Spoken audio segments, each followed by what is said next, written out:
I will teach you about the maximum contiguous subsequence problem, or MCS for short, but more commonly referred to in relation to its solution technique. And that's where the maximum contiguous prefix, or MCP, comes into play in certain contexts.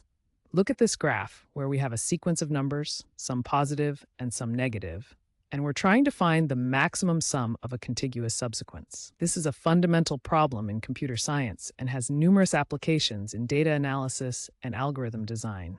To understand why MCP is important, let's consider a simple example. Suppose we have an array of integers representing the daily profit or loss of a company.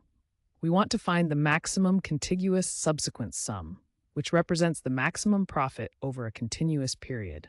The MCP concept helps us achieve this by maintaining a running sum of the sequence and resetting it whenever the sum becomes negative. This way, we can efficiently track the maximum sum seen so far. Now, let's dive into how MCP works. We start by initializing two variables, one to store the maximum sum so far and another to store the current sum.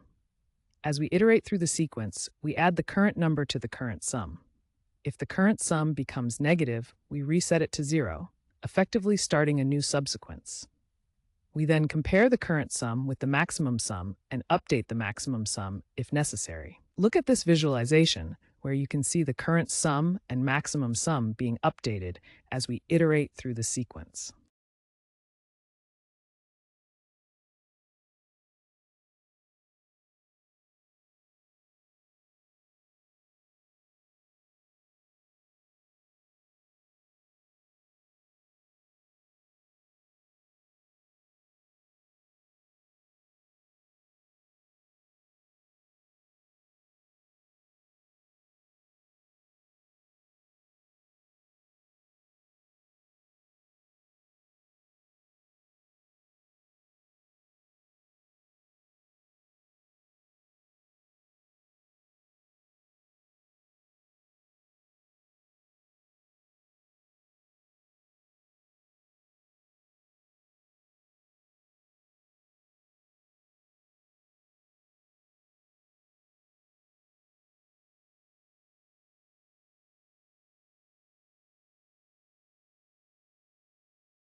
By using the MCP technique, we can solve the maximum contiguous subsequence problem efficiently in linear time.